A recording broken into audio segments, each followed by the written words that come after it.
방금 읽은 이 말씀을 가지고 새 언약의 역사하심이란 제목으로 말씀을 나누고자 합니다.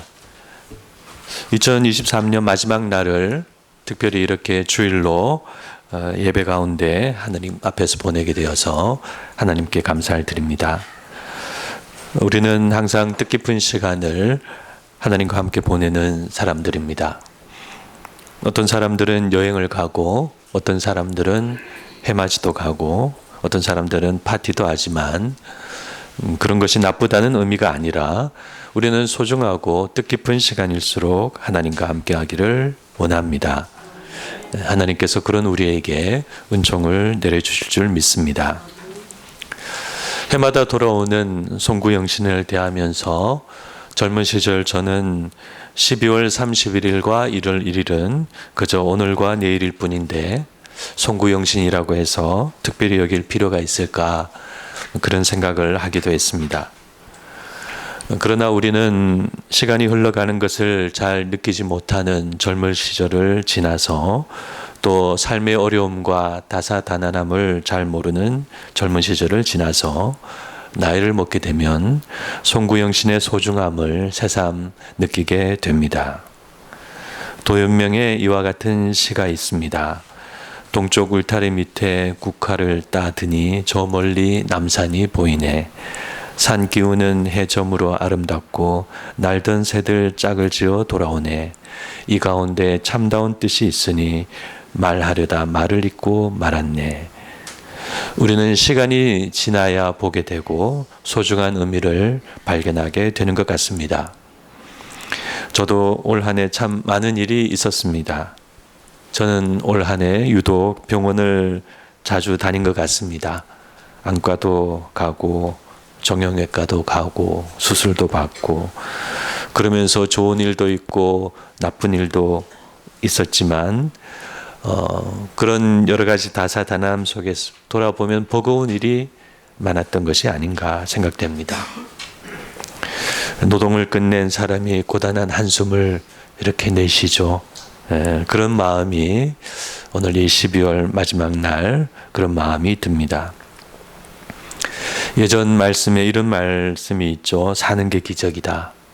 살면 살수록 삶이 쉬워지는 것이 아니라 더 어려워지고 벅찹니다. 작은 기쁨, 큰 슬픔. 우리는 그렇게 이 세상과 올 한 해를 살아온 것이 아닌가 생각됩니다.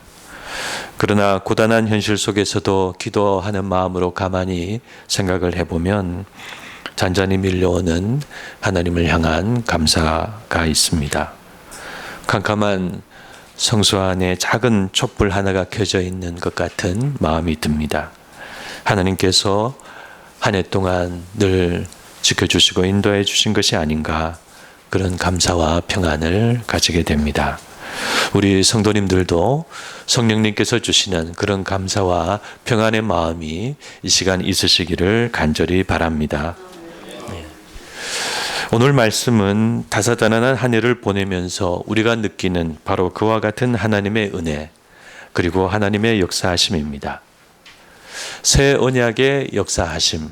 먼저 이 제목을 오해하면 우리가 안 되겠습니다. 새 언약이 역사하는 것이 아니라 하나님께서 새 언약을 통해서 우리에게 역사하신다는 의미입니다. 저는 산행을 좋아하고 가볍게 산을 오르는 것을 좋아해서 산을 가다 보니 절을 자주 가보곤 합니다. 서울에 있는 웬만한 큰 교회는 별로 가본 곳이 없지만 한국에 있는 웬만한 큰 절은 많이 가본 것 같습니다. 설악산에 가면 한 암자가 있습니다. 백담사에서 한 4시간 정도 올라가면 도착하는데 법당에서 바라보는 경치가 얼마나 좋은지 목사들은 조금 이상한 습관이 있어서 좋은 곳을 가면 여기서 교회하면 좋겠다. 여기서 예배드리면 좋겠다. 그런 생각을 합니다. 그래서 그때 법당에서는 스님 한 분이 연부를 하고 있었지만 저는 혼자 거기서 예배하는 상상을 해봤습니다. 불교와 절과 승려들은 그런 곳에서 깨달음을 추구하는 종교이죠. 불교는 깨달음의 종교입니다. 그런데 우리 신앙은 그런 깨달음의 신앙은 아닙니다. 깨달음은 우리 신앙의 우선순위에서 조금 뒤에 있는 내용입니다. 기독교는 우리 스스로 무엇을 깨닫는 것, 그것을 대단하게 생각하거나 제일 앞에 두지 않습니다. 그러면 우리 기독교 신앙의 제일 앞에 있는 것은 무엇일까요? 네, 우리가 잘 아는 바와 같이 우리 기독교는 말씀의 종교이고 사랑의 종교이고 실천의 종교이고 그리고 언약의 종교입니다. 이런 것들이 우리 신앙의 제일 앞에 있습니다. 그래서 만약 우리 신앙에서 말씀을 뺀다, 그리고 사랑을 뺀다, 실천을 뺀다, 그리고 언약을 뺀다, 그러면은 올바른 기독교가 되지 못합니다. 그래서 우리 기독교를 가장 특징 짓는 내용 중에 하나가 바로 언약입니다. 언약이 무엇인지 우리는 잘 압니다. 언약은 약속입니다. 그런데 훨씬 높은 약속이죠. 상호 간의 책임과 의무와 또 복과 특별한 혜택이 있는 그런 단단한 약속입니다. 우리 기독교가 이와 같은 언약의 종교가 된 이유는 바로 하나님 때문입니다. 하나님은 처음부터 약속을 하시는 분이셨습니다. 아담에게도 그러셨고 아브라함에게도 그러시고 모세에게도 그러셨고 신약의 우리 신자들에게도 지금 그러시고 하나님은 언제나 약속을 하시는 언약을 맺으시는 언약의 하나님이십니다. 하나님께서 언약의 하나님이시라는 사실은 우리 사람들에게 큰 축복입니다. 우리를 인격적으로 대하시고 존중하시고 선택하도록 하시고 우리는 하나님이 그런 하나님이시기에 참 좋습니다. 오늘 말씀은 그런 하나님의 첫 언약과 새 언약을 말씀합니다. 그러면서 새 언약이 첫 언약에 비해서 어떤 점에서 탁월하고 더 좋은지 그 내용을 말씀하고 있습니다. 사실 첫 언약도 참 좋은 언약이었습니다. 그때 그 율법도 은혜의 율법이었습니다. 하나님은 이스라엘 백성에게 무작정 율법을 주시고 이것이 내 뜻이니 그것을 지켜라라고 하신 것이 아닙니다. 하나님은 애굽에 종살이 하던 이스라엘 백성을 돌아보시고 그들을 구원하셨습니다. 하나님은 그들을 독수리 날개로 업어 해방하셨습니다. 내가 애굽 사람에게 어떻게 행하였음과 내가 어떻게 독수리 날개로 너희를 업어 내게로 인도하였음을 너희가 보았느니라. 하나님은 그런 은혜로운 구원을 행하신 후에 이스라엘 백성과 언약을 맺고 자신의 뜻을 마침내 율법으로 주셨습니다. 그러므로 율법은 본래 은혜의 율법입니다. 아울러 이스라엘 백성들은 하나님께서 자신의 뜻을 명확하게 율법으로 주신 것에 감사했습니다. 왜냐하면 당시 신들은 자신의 뜻을 명확하게 말하지 않는 신들이 대부분이었기 때문입니다. 모호한 신의 뜻은 항상 인간을 괴롭게 합니다. 그러나 그럼에도 불구하고 율법과 첫 언약은 부족한 율법과 언약이었습니다. 오늘 말씀은 7절에서 그것을 말씀하고 있습니다. 저 첫 언약이 무흠하였더라면 둘째 것을 요구할 일이 없었으려니와. 이 말씀은 율법과 그 첫 언약은 분명 좋은 것이었지만 흠이 있었다는 말씀입니다. 그러나 이 말씀은 율법과 첫 언약 자체가 흠이 있거나 문제가 있다는 의미는 아닙니다. 이스라엘 백성을 마음 중심으로부터 변화시키고 하나님 앞으로 인도하지 못했다는 점에서 흠이 있었습니다. 그리고 그것은 하나님의 뜻의 원형이 아니라는 점에서 완전하지 못하고 따라서 흠이 있었습니다. 그러므로 하나님께서는 선지자들을 통하여서 이미 구약 안에서 새 언약을 예고하셨습니다. 주께서 이르시되 볼지어다 날이 이르리니 내가 이스라엘 집과 유다 집과 더불어 새 언약을 맺으리라.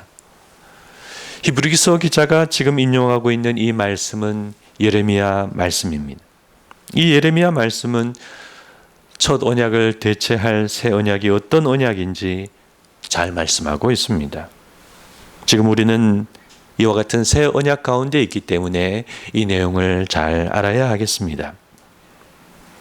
그 내용의 첫 번째는 10절 말씀입니다. 그것은 율법과 달리 우리 마음과 생각에 역사하시고 임하시는 능력의 율법이자 능력의 언약이라는 사실입니다. 옛 율법은 하나님의 뜻을 우리에게 전해 주었지만 우리 바깥에 있었습니다. 우리 안에서 역사되지 않았습니다. 구약에서 성령은 소수의 사람에게만 임했을 뿐입니다. 그러나 신약에서 성령님은 우리 모두에게 차별 없이 각자에게 임하시고 우리 가운데 하나님의 말씀과 뜻을 가르쳐 주시고 적극적으로 역사하고 계십니다. 그래서 새 언약은 능력의 언약입니다. 둘째는 11절 말씀입니다. 그것은 우리 모든 믿는 자에게 하나님을 알게 하는 역시 능력의 언약입니다. 구약 이스라엘 백성 가운데에는 하나님을 모르고 불신한 사람들이 언제나 있었습니다. 그들은 광야에서 다시 애굽으로 돌아가려고 했고 시대마다 우상을 숭배했고 결국 하나님을 끝내 저버렸습니다. 그러나 신약의 새로운 하나님의 공동체는 완전한 공동체입니다. 모든 사람이 하나님을 압니다. 모든 사람이 하나님을 믿습니다. 신약의 하나님 나라의 백성들은 하나님의 역사로 그와 같은 순수한 공동체를 이루게 됩니다. 그러므로 우리 교회는 그와 같은 순수한 하나님의 나라 공동체를 기대하며 모일 수 있습니다. 하나님이 역사하고 계시기 때문입니다. 그래서 교회는 세상 속에서 비록 보잘것없고 부족하게 보이지만 그렇게 하나님께서 함께 하시고 역사하신다는 점에서 함부로 생각할 수 없는 곳입니다. 세 번째는 12절 말씀입니다. 그것은 우리의 죄와 불의를 영원히 용서하시는 영원한 용서와 은혜의 언약입니다. 히브리서 기자는 이 내용을 이제 9장 이후에 예수님의 죽음과 희생으로 다시 자세히 설명합니다. 그러므로 우리는 오늘 말씀을 통해서 하나님께서 예수 그리스도를 통해서 우리에게 베푸시는 이 새 언약이 어떤 언약인지 잘 알 수 있습니다.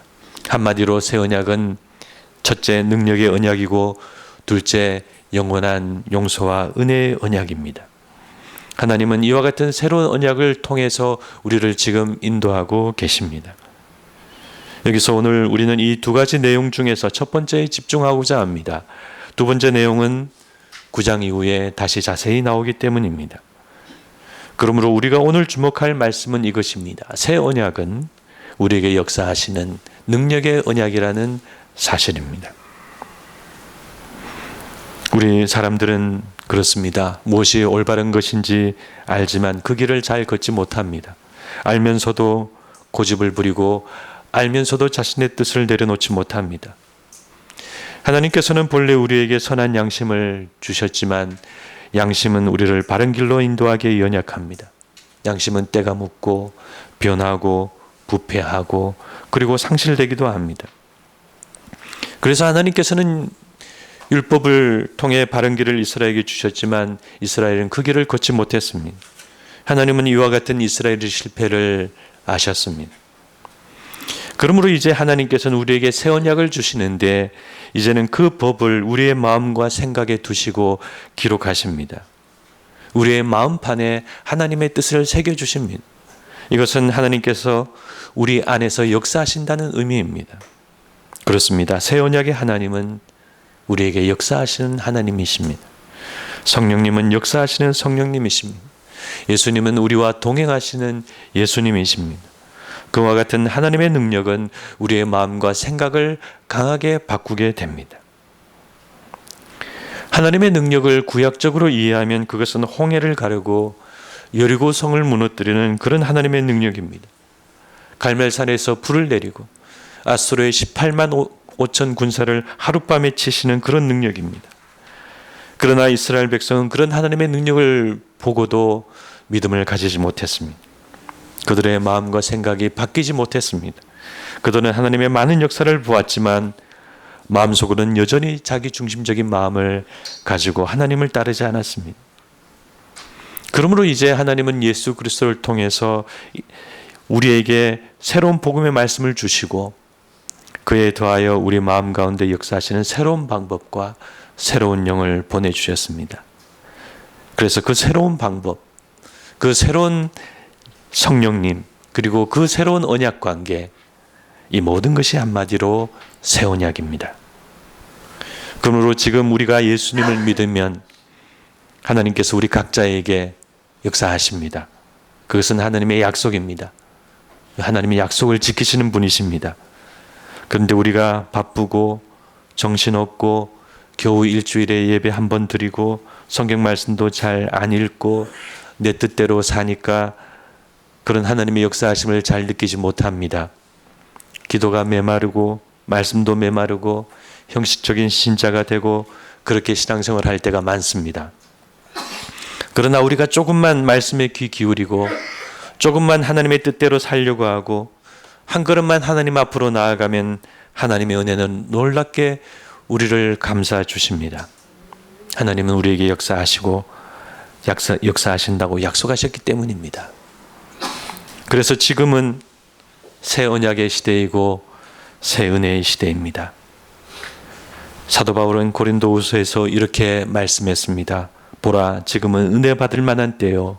보라, 지금은 구원의 날이로다. 사도 바울의 이 말씀은 이사야서 49장 말씀에서 왔습니다. 여호와께서 이와 같이 이르시되 은혜의 때 내가 내게 응답하였고 구원의 날에 내가 너를 도왔도다. 그들이 줄이거나 목마르지 아니할 것이며 더위와 볕이 그들을 상하지 아니하리니 이는 그들을 긍휼히 여기시는 이가 그들을 이끌되 샘물 근원으로 인도할 것임이라. 하늘이여 노래하라, 땅이여 기뻐하라, 산들이여 즐거이 노래하라. 여호와께서 그의 백성을 위로하셨은즉 그의 고난 당하는 자를 긍휼히 여기실 것임이라. 여인이 어찌 그 젖먹는 자식을 잊겠으며 자기 태에서 난 아들을 긍휼히 여기지 않겠느냐. 그들은 혹시 있을지라도 나는 너를 잊지 아니할 것이라. 내가 너를 손바닥에 새겼고 너의 성벽이 항상 네 앞에 있나니 너를 황폐하게 한 자들은 너를 떠나가리라. 네, 우리는 이와 같은 은혜의 하나님을 지금 만나고 있습니다. 우리가 조금만 손을 내밀면, 조금만 하나님을 붙들면 그런 은혜의 하나님을 만날 줄 믿습니다. 그래서 우리가 조금만 기도하면 우리 마음의 변화를 느끼게 됩니다. 답답한 마음으로 시작한 기도가 왠지 모를 소망과 희망으로 끝나고 지친 마음으로 드린 예배의 시작이 왠지 모를 은혜와 감사로 충만하게 끝나게 되는 것입니다. 하나님이 역사하시기 때문입니다. 그래서 참된 신자는 언제나 하나님의 은혜의 손길이 머무릅니다. 우리는 작은 등잔 같은 존재이지만 하나님께서는 끊임없이 우리에게 기름을 흘려 보내주시고 계십니다. 요한일서는 이 진리를 더 분명하게 말씀합니다. 너희는 주께 받은 바 기름 부음이 너희 안에 거하나니. 왜 이와 같은 역사가 우리에게 있을까요? 네, 우리는 새 언약의 하나님의 백성들이기 때문입니다. 하나님은 약속하셨고 그것을 지금 지키고 계시기 때문입니다. 그래서 우리가 올 한 해도 그와 같은 하나님의 역사하심과 은혜 가운데 오늘까지 왔습니다. 얼마든지 넘어질 수 있고 얼마든지 쓰러질 수 있었는데 하나님은 우리를 붙들어 주셨습니다. 죄가 우리를 넘어뜨리고 돈이 우리를 넘어뜨리고 사람이 우리를 넘어뜨리고 건강이 우리를 넘어뜨리고 세상이 우리를 넘어뜨리고 우리에게 많은 상처와 낙심과 괴로움의 순간들도 있었습니다. 그러나 우리를 언약을 지키시는 하나님의 은혜로 우리는 오늘 한 해를 이렇게 승리하게 되었습니다. 하나님 우리를 눈동자같이 지켜주십니다. 그래서 한 해를 돌아보는 우리의 고단한 마음은 이 시간 감사와 평안의 마음으로 변화될 줄 믿습니다. 그러므로 이 시간 하나님께 감사와 찬송을 올려드린 우리 모든 성도님들이 되시기를 간절히 바랍니다. 말씀을 맺고자 합니다. 새 언약의 역사하심, 하나님은 오늘도 내일도 그 약속을 지키실 것입니다. 그러면 우리도 그 약속을 지켜야 되겠죠. 다가오는 2024년에도 언제나 하나님을 사랑하시고 하나님을 제일 우선순위로 살아가시는 우리 모든 성도님들이 다 되시기를 간절히 부탁드립니다. 이 시간 우리 같이 한번 기도하는 시간 가지면 좋겠습니다. 우리 1분 정도만 한 해를 돌아보면서